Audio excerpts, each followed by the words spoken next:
الرحمن الرحیم۔ کل ہم نے جس موضوع پر بات کی تھی وہ تھا کہ امر بالمعروف کیا ہے، ہم اچھائی کسے کہیں گے، برائی کسے کہیں گے، اچھائی کا نہج کیا ہے، اچھائی کی بنیاد کیا ہے، اچھائی کا منبع کیا ہے، اچھائی کا مأویٰ کیا ہے، اس کے اوپر ہماری بات تھی۔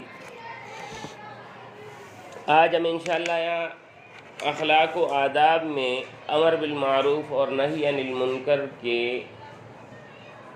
متعلق مزید پڑھیں گے کہ کیا اس چیز کی کوئی فضیلت ہے، یعنی کوئی اچھائی ہے اس چیز میں۔ تو قرآن پاک میں آتا ہے اعوذ باللہ من الشیطان الرجیم بسم اللہ الرحمن الرحیم کنتم خیر امت اخرجت للناس تأمرون بالمعروف وتنہون عن المنکر۔ صحیح، امت محمدیہ کی صفت لائی گئی ہے کہ تم دوسری امتوں سے کیوں مختلف ہو، دوسری امتوں سے کنتم کان یکونو کا معنی ہوتا ہے کہ یہ چیز تمہارا وطیرہ ہے یا تمہاری علیحدگی کا ثبوت ہے۔ صحیح، یعنی یہ چیز ہے تو تمہارے ساتھ ہے۔ کان یکونو اگر کہیں آتا ہے عموماً تو اس کا معنی کیا ہوتا ہے، اگر یہ چیز کہیں پائی جاتی ہے تو یہ چیز صرف تم میں پائی جاتی ہے۔ سمجھ آئی؟ تو یہ بات یاد رہے کہ دنیا کے جتنے بھی مذاہب ہیں، دنیا کے شرعی اعتبار سے ان میں صرف اسلام ایسا مذہب ہے جس کی امت کو اس کی دعوت و تبلیغ کا حکم ہے۔ عیسائیت کو اپنا مذہب پھیلانے کا حکم ان کے مذہب میں نہیں ہے۔ سمجھ آ رہی ہے؟ یہودیوں کو یہودیت کی دعوت کا حکم ان کے مذہب میں، ہندوؤں کو ہندوؤں کے مذہب کی دعوت کا حکم و اجازت، جین مت، بدھ مت اور جو دیگر مذاہب ہیں، چاہے آسمانی ہوں اور چاہے ایسے ہوں کہ لوگ ان کو غیر سماوی کہتے ہیں، ان میں تبلیغ کی دعوت ان کی کتب میں موجود نہیں ہے۔ کنتم، صرف تم ہی وہ واحد امت ہو، تم ہی ہو خیر، بہترین، چنیدہ امتن، گروہ، اخرجت، جن کو نکالا گیا ہے، نکلے نہیں، نکالا گیا ہے،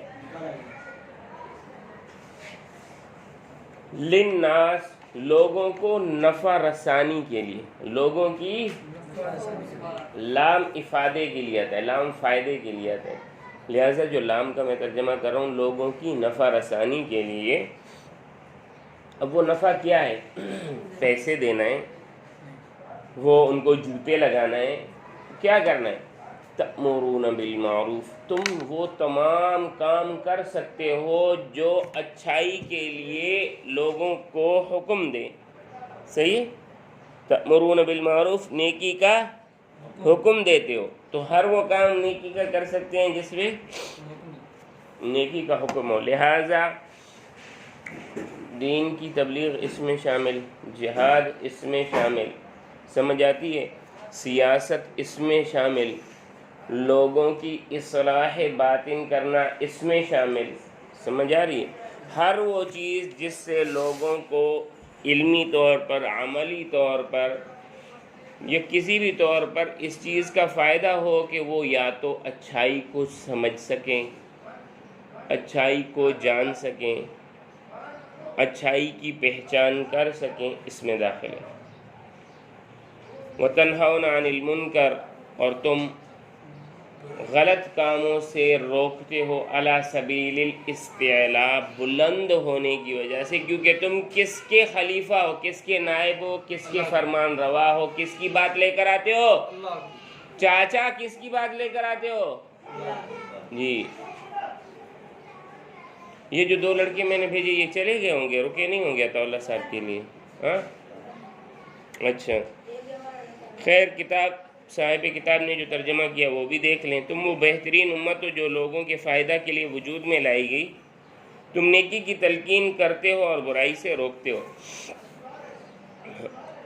امر کا معنی تلقین نہیں آتا، امر کا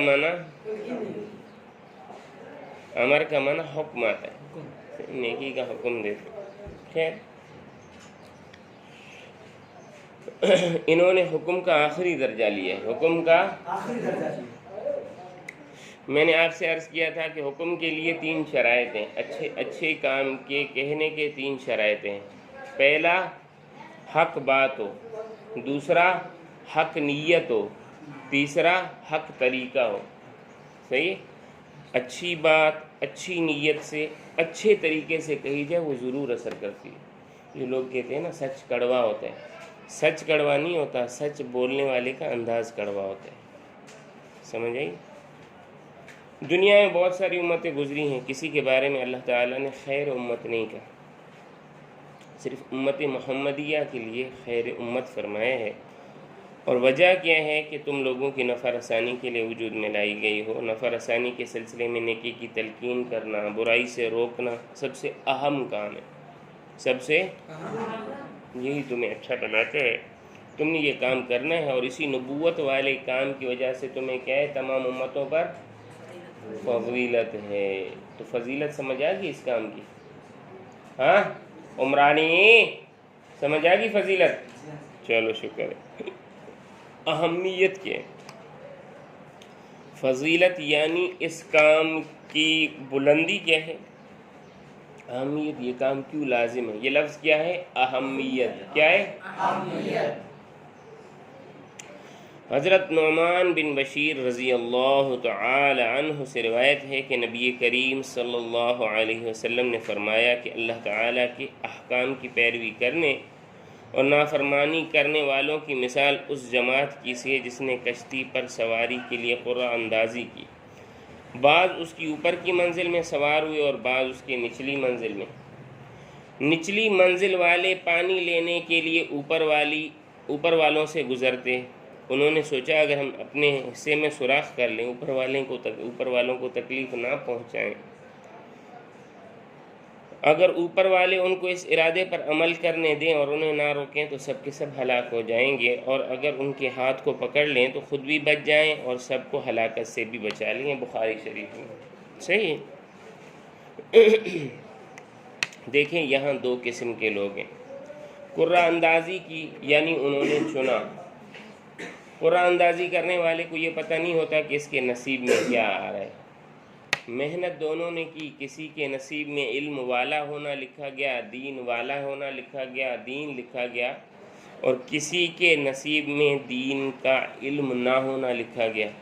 سمجھ آ رہی ہے؟ یہاں یہ بہت وسیع حدیث ہے، اس کو تھوڑا غور سے سنو.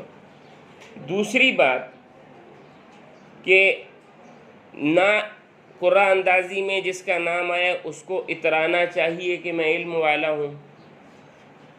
سمجھ آئی؟ کہ اس کے نصیب میں اللہ نے لکھ دیا. نہ اس کو افسوس کرنا چاہیے کہ جس کے لیے علم نہ آیا، بلکہ دونوں کو اپنا اپنا کام کرنا چاہیے. دونوں کا کام کیا ہے؟ فرمایا گیا کہ پانی ہے. ہاں، علم دین کو اللہ تعالیٰ نے حضور صلی اللہ علیہ وسلم نے کس کے ساتھ منسلک کیا؟ پانی کے ساتھ. قرآن پاک میں بھی اللہ تعالیٰ نے جو علم کی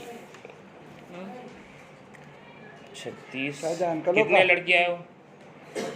6 11. ایک کی چھٹی ہے. اچھا بکیا بج کے 24.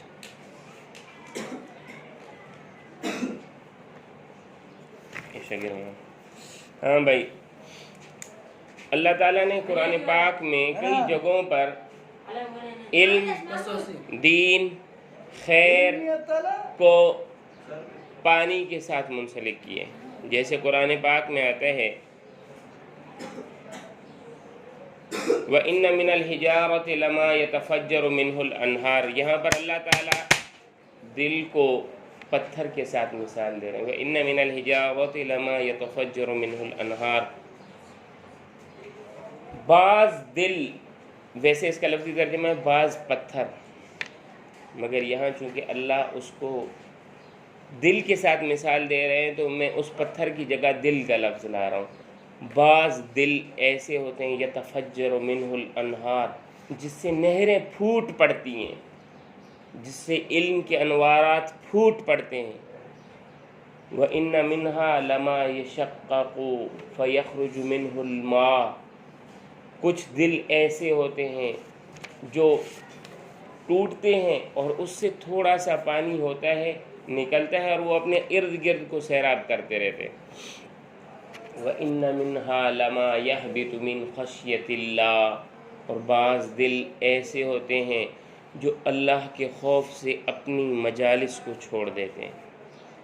بعض علم والے اللہ والے ایسے ہوتے ہیں کہ ان کی بات سے اللہ تعالیٰ نے ایک عالم کو سیراب کیا۔ کئی لوگ ان سے نفع رسانی کے لیے ہر وقت تیار رہے، نفع اٹھاتے رہے، نفع اٹھاتے آ رہے ہیں، نفع اٹھاتے رہیں گے۔ بعض اللہ والے، بعض علم والے ایسے ہیں کہ وہ اپنے حلقہ احباب تک مخصوص کسی گلی میں، کسی محلے میں، کسی گاؤں میں، کسی قصبے میں، کسی اسکول میں، کسی بیٹھک میں، کسی مسجد میں بیٹھ کر اپنے ارد گرد والوں کو اپنے دل کے انوارات سے روشن کر رہے ہیں۔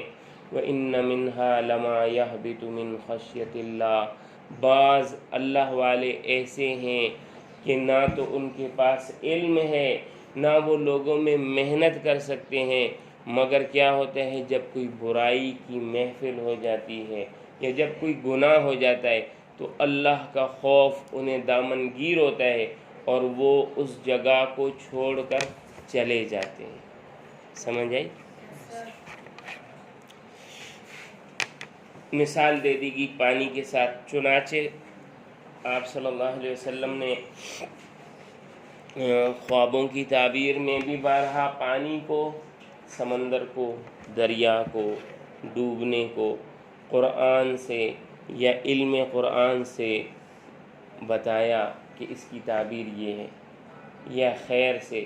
چنانچہ فرمایا، آپ صلی اللہ علیہ وسلم کی لمبی حدیث ہے، اس میں آپ صلی اللہ علیہ وسلم نے فرمایا حضرت عمر رضی اللہ تعالیٰ عنہ نے کنویں سے ڈول کھینچا اور سارے لوگ اس سے سیراب ہو گئے، اور پھر تعبیر فرمائی کہ اس سے میں خیر مراد لیتا ہوں، دین مراد لیتا ہوں۔ صحیح ہے نا؟ کیسے سر یہ خیر مراد؟ یعنی اچھائی، بہتری، بھلائی، لوگوں کی بھلائی۔ حضرت عمر کو خواب میں دیکھا، پھر حضرت عمر کا دور دیکھیں، لوگوں میں کتنا دین کا کام ہوا، کتنا اسلام کا کام ہوا، کتنا دین اور اسلام مضبوط ہوا، آج تک اس پر عمل ہو رہا ہے۔ سمجھے میرا بچہ؟ اچھا، اب کیا ہے، لوگوں نے، نچلے طبقے کے لوگوں نے سوراخ کر دیا کہ ہم سوراخ کرنا چاہتے ہیں۔ اس سے کیا پتہ چلتا ہے کہ لوگ پانی کو، علم کو سمجھتے ہیں کہ یہ سارا علم علمی ہے، ہمیں کیا پتہ یہ سچ بول رہا ہے یا یہ جھوٹ بول رہا ہے۔ ان کو میٹھا پینے کا لذیذ پانی اور ایسا کڑوا پانی جو ان کی طبیعت کو تباہ و برباد کر دے، ان میں فرق معلوم نہیں ہو سکتا۔ ہے تو سمندر کا بھی پانی اور ہے تو اوپر کا بھی پانی، اوپر کا پانی تھوڑا، سمندر کا پانی جہاں تک نگاہ جا رہی ہے تو ہے۔ تو جہالت میں بیٹھے ہوئے جاہل دین کے ٹھیکیدار لوگوں کو بڑی سہولت سے میسر ہو جاتے ہیں۔ اوپر جانے میں ذرا سی تکلیف ہے، مگر ان کو یہ سمجھ نہیں ہے کہ یہ کڑوا پانی خیر کا ہے یا اوپر کا میٹھا پانی خیر کا ہے۔ آنکھیں دونوں چیزوں کو ایک سمجھتی ہیں، جب تک کہ وہ چیز منہ کے اندر نہ آئے اور اس کے اندر کے معدے کو یا تو طاقت نہ دے یا تو بگاڑ نہ دے، وہ اس کو کیا سمجھتے ہیں کہ یہ خیر ہے۔ سمجھ، ایک جیسا ہی ہے۔ تو وہ اس کو کہہ رہے ہیں کہ ہم سوراخ کر دیں، بھائی اوپر والوں کو ہم کیوں تکلیف دیں، کیوں ہم مولوی صاحب کے پاس جائیں، مفتی صاحب کے پاس جائیں، اس سے ہم کوئی علم حاصل کریں۔ علم تو اس کے پاس بھی یہی ہے، وہ بھی داڑھی والا، یہ بھی داڑھی والا، وہ بھی پگڑی والا، یہ بھی پگڑی والا، وہ بھی مسجد میں بیٹھتا ہے، یہ بھی مسجد میں بیٹھتا ہے تو دونوں کے پاس ایک ہی چیز، مگر اس نے اپنا علم محفوظ رکھا ہوا ایک برتن میں، وہ اپنا علم ایک خاص مقام سے لے کر آیا ہے۔ چنانچہ آپ کسی بھی عالم سے جب پوچھیں گے کہ حضرت آپ اپنی سند سناؤ، آپ اپنی، تو وہ بتاتا ہے کہ میرے استاد فلاں ہیں، اس کے استاد فلاں ہیں، اس کے استاد فلاں ہیں، اس کے استاد فلاں ہیں، اس کے استاد فلاں ہیں، اس کے استاد نبی کریم صلی اللہ علیہ وسلم۔ وہ اپنے دل میں جو تھوڑا سا پانی بھرے ہوئے ہے، یہ اس دل سے ہے جس کی نہریں پھوٹی اور پوری دنیا میں پھیل گئی۔ یہ بتائے گا کہ میں نے اس نہر سے اپنے دل کا پانی لیا ہے اور اپنی سند بیان کرے گا۔ سمجھ آئی؟ اس کے پاس یہ پانی محفوظ ہوگا تھوڑا، ہوگا بہترین، ہوگا میٹھا، لینے میں تھوڑی مشقت ہے، مگر آپ کامیاب رہو۔ سمجھ آئی؟ دوسرا پانی جس کی کوئی دلیل نہیں، سمندر میں گٹر کا پانی بھی آ رہا ہے، سمندر میں مچھلیاں بھی مر رہی ہیں، سمندر میں جو ہے دریاؤں کا پانی بھی گر رہا ہے، اچھا پانی بھی گر رہا ہے، صاف پانی بھی گر رہا ہے، برا پانی بھی گر رہا ہے، مگر چونکہ اس کی کوئی بنیاد نہیں، اس میں علم نبوی بھی آ کر گرتا ہے، جاہلوں سے آپ حدیثیں بھی سنیں گے، اس میں اسرائیلیات بھی آ رہی ہیں، یہودیوں کی باتیں، اس میں لوگوں کے قصے کہانیاں بھی آ رہے ہیں، اس میں لوگوں کا جھوٹ بھی آ رہا ہے، مگر چونکہ یہ مکس ہو گیا تو مکس ہونے کی وجہ سے چیزیں خراب ہو جاتی ہیں، چیزیں ہوتی زیادہ ہیں۔ بھائی یہ اتنے لوگ جھوٹ بول رہے ہیں، تو بھائی جو شخص، بھائی آپ کو بات کرنی، آپ یہاں سے کلاس سے باہر نکل جائیں نا، ٹھیک ہے؟ اتنے جو لوگ بول رہے ہیں یہ جھوٹ بول رہے ہیں، تو بھائی جھوٹ بول رہے ہیں یا نہیں بول رہے، جو شخص جو بات کر رہے ہیں آپ اس کی بات کی دلیل دیں، حضرت آپ جو یہ علم پیش کر رہے ہیں یہ آپ نے کس سے لیا؟ سمجھ آئی؟ یہ آپ کو اس حدیث کی تشریح بتا رہا ہوں۔ ایک تو ہو گیا ان لوگوں کا کام، دوسرا کام علماء کا، کہ وہ تو چلو انجانے میں کر رہے ہیں، آپ کا کام ہے اس کو روکیں، اس کا ہاتھ پکڑ کے روکیں۔ حدیث کے الفاظ ہیں، نہیں روکیں گے تو سب کے سب ہلاک ہوں گے۔ پھر کیا ہے؟ اغلاط العوام اغلاط الخواص، جب لوگوں کو آپ بری باتوں سے نہیں روکیں گے، نہیں بیان کریں گے یہ بات غلط ہے، تو آپ تباہ و برباد ہو جائیں گے۔ کیا ہو جائیں گے؟ اجتماعی طور پر امت مسلمہ اس وقت بدعات کا، رسم و رواج کا، ہماری شادی، ہمارا بیاہ، ہماری فوتگی، کیا عوام، کیا خواص، ہماری شادیاں، اس کے رسم و رواج تمام آپ دیکھیں، امر بالمعروف کو چھوڑنا اور نہی عن المنکر کو چھوڑنا، اس کی وجہ سے ہم لوگ کیا ہو گئے؟ برباد اور ہلاک۔ صحیح ہے؟ اور اگر ان کا ہاتھ پکڑ لیں گے تو کیا ہوگا؟ کہ خود بھی بچ جائیں گے اور باقیوں کو بھی بچا لیں گے۔ صحیح ہے؟ آ جاؤ بیٹا، بند کرو دروازہ۔ تو بیٹا یہ جو حدیث مبارکہ ہے نا، آپ صلی اللہ علیہ وسلم نے امت کو ایک مثال کے ذریعے سمجھایا ہے کہ نیکی کی تلقین کرنا اور برائی سے روکنا کتنا اہم ہے۔ اگر ہم امر بالمعروف اور نہی عن المنکر کریں گے تو دنیا اور آخرت دونوں میں کامیاب ہوں گے، اگر نہیں کریں گے تو دونوں جہاں ناکام ہوں گے۔ لہٰذا ہمیں یہ پیغمبرانہ کام ہر قیمت پر کرنا چاہیے، ہر قیمت پر کرنا چاہیے۔ آپ صلی اللہ علیہ وسلم نے فرمایا، قسم اس ذات کی جس کے قبضے میں میری جان ہے، تم ضرور امر بالمعروف اور نہی عن المنکر کرتے رہو گے، یا پھر قریب ہے کہ اللہ تم پر اپنا عذاب بھیج دے، پھر تم دعا کرو گے اور تمہاری دعا قبول نہیں ہوگی۔ اللہ کے عذاب کی پہلی علامت تمہاری دعائیں قبول نہیں ہوگی، پہلی علامت تمہاری دعائیں قبول نہیں ہوگی، پھر یہ عذاب بڑھتا جائے گا، یہ پہلی علامت بتا دی۔ پھر آپ صلی اللہ علیہ وسلم نے مثال دی، فرمایا کہ جب بنی اسرائیل گناہوں میں ملوث ہو گئے، صحیح ہے؟ ملوث کا معنی کیا ہوتا ہے؟ لت پت ہو جانا، صحیح ہے؟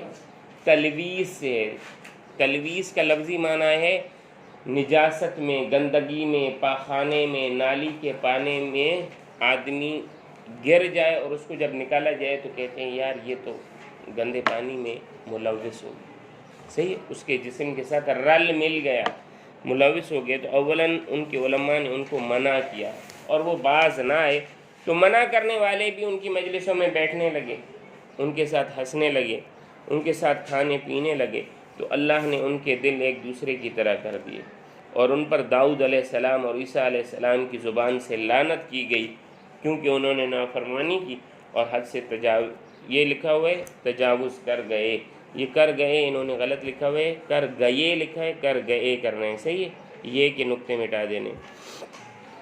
اچھا میرا بچہ، ابھی دیکھیں جب آپ امر بالمعروف اور نہی عن المنکر نہیں کریں گے تو برائی کی جو نفرت ہے نا وہ آپ کے دل سے ختم ہو جائے گی، برائی کی نفرت آپ کے دل سے مثلاً آپ کو ایک بات بتاؤں کہ گالیاں دیتے ہیں ہم لوگ، صحیح ہے، میں جب اسکول میں پڑھتا تھا تو ہمارے والد صاحب تو ٹھیک ہے غصے میں گالیاں وغیرہ دیتے تھے، مگر والد صاحب نے کبھی اس کی اجازت نہیں دی کہ ہم گالی دیں۔ جب میں کراچی چلا گیا پڑھنے کے لیے تو مجھے گالی کا لفظ بہت برا لگتا تھا، تو وہاں ایک ساتھی تھے اس کا نام تھا حبیب، صحیح، میں پانی پی رہا تھا،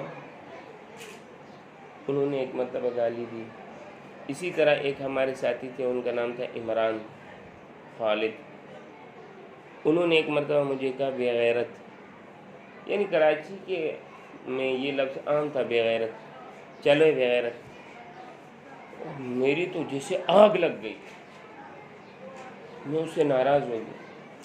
ایک ساتھی تھا اس کا نام تھا، اللہ اس کو لمبی زندگی دے، یہ تینوں ساتھی حیات ہیں الحمدللہ، کام کر رہے ہیں اپنے اپنے مقامات پر، اس کا نام تھا فخر الدین۔ فخر الدین کراچی والوں کی زبان میں لفظ ہے چوتیا، یعنی پاگل، مگر یہ اصل میں ایک گالی ہے۔ انہوں نے جب مجھے کہا، مجھے اتنا، یعنی میں اساتذہ تک بات نہیں پہنچاتا تھا، مجھے یاد بھی اس لیے ہے کہ میں نے اس کی بات استاد تک پہنچائی، مجھے اتنا برا لگا کہ میں نے استاد کو جا کر کہا اور استاد جی اس سے ناراض ہو گئے، جس پر مجھے بے حد شرمندگی بھی ہوئی، پر استاد جی ان سے ناراض ہو گئے کہ آپ نے یہ گالی کیوں دی، میری وجہ سے استاد جی بھی ان سے ناراض، تو خیر پھر کیا ہوا، تلویث ہوگی میری، تلویث کیا، میں ان کے ساتھ بیٹھنے لگا، ان کے ساتھ وہ گالیاں بولنے لگا، تو مجھے وہ گالیاں ہلکی محسوس ہونے لگی، سمجھ آئی؟ تو یہ اثر ہوتا ہے جب آپ کسی چیز کو بار بار بولتے ہیں، اس چیز کی محبت آپ کے دل میں بیٹھ جاتی ہے، چاہے وہ اچھی ہو یا بری ہو، اس لیے کہا گیا اللہ کا ذکر ہر وقت زبان پر رہے، رسول اللہ صلی اللہ علیہ وسلم پر درود ہر وقت زبان پر رہے، گناہوں سے توبہ کے لیے استغفار ہر وقت زبان پر رہے، ان تینوں چیزوں کی محبت پیدا ہو جائے گی، اللہ سے محبت، رسول اللہ سے محبت، گناہوں سے دوری کی محبت۔ پیٹ کا کام ہے بھوک، سمجھ آئی؟ آپ اس میں اچھی خوراک ڈالو گے بھوک ختم ہو جائے گی، آپ اس میں مٹی ڈالو گے بھی بھوک ختم ہو جائے گی۔ دل کا کام ہے محبت، اب آپ اس میں اچھی محبت ڈالو گے بھی ڈل جائے گی، آپ اس میں گناہوں کی محبت ڈالو گے بھی ڈل جائے گی، سمجھ آئی؟ جسے ابتدا میں آپ سے عرض کیا تھا کہ ہماری زندگی میں یہ چیز کس طرح ہے، صحیح ہے، اس کے 3 درجات ہیں، صحیح ہے۔ حضرت ابو سعید خدری رضی اللہ تعالی عنہ کی روایت ہے، من رأى منکم منکرا فلیغیرہ بیدی فإن لم یستطع فبلسانہ فإن لم یستطع فبقلبہ وذلک اضعف الایمان، مسلم شریف میں آتی ہے کہ میں نے آپ صلی اللہ علیہ وسلم کو یہ فرماتے ہوئے سنا کہ تم میں سے جو شخص کوئی برائی دیکھے تو اسے ہاتھ سے مٹا دے، ہاتھ سے اس کو روکے، اگر طاقت نہیں رکھتا تو زبان سے منع کرے، اگر طاقت نہیں رکھتا تو دل سے برا سمجھے۔ اس کی وضاحت کل میں کر چکا ہوں کہ کوئی شخص اگر گناہ کو دل سے بھی برا نہیں سمجھتا تو وہ اپنے ایمان کے بارے میں سوچے، ذالک اضعف الایمان، اس سے کم ایمان نہیں ہے۔ دل میں برا سمجھنے کے بعد ایمان ہے نہیں، تو ہمیں کیا کرنا چاہیے بیٹا؟ اپنے معاشرے میں نیکی کی تلقین اور برائی سے روکنے کا کام کرنا چاہیے۔ اس کے لیے اولاً خود علم حاصل کریں، علم حاصل کرنے کے بعد اچھی نیت سے، اچھے طریقے سے، اور حق نیت، حق بات، اور تیسری چیز کیا بتائیے آپ کو؟ حق طریقہ، حق طریقہ، اچھے طریقے سے، اچھی نیت سے اچھی بات کریں، اس سے لڑیں نہیں، اس کو گالی گلوچ نہ دیں، اس کو ذلیل کرنا مقصد نہ ہو، اس کو تنہائی میں لے جائیں، ایک طرف لے جائیں۔ میرے بھائی، یہ چیزیں رسول اللہ صلی اللہ علیہ وسلم نے اس کو ناپسند کی۔ سمجھاتے رہیں، ایسے نہیں کہ ایک مرتبہ اس نے نہ مانا آپ نے اس کو چھوڑ دیا، نہیں، سمجھاتے رہیں۔ دروازہ جب بجاتے رہیں ایک نہ ایک دن وہ دروازہ کھلتا ہے۔ تو سب سے پہلے تو ہم کیا کریں بیٹا؟ اپنی اصلاح کی فکر کریں، اس کے ساتھ ساتھ ہم دوسروں کو بھی نیکی کے راستے پر ڈالنے کی کوشش کریں۔ اگر ہم یہ محسوس کر رہے ہیں کہ ہماری نصیحت کوئی فائدہ نہیں دے رہی تو کم از کم ایسے لوگوں کی مجلسوں میں ہمیں نہیں بیٹھنا چاہیے کہ جو وہاں پر مجالس میں بری باتیں کرتے ہیں اور ان کے ناپسندیدہ کاموں کو دل میں برا سمجھیں۔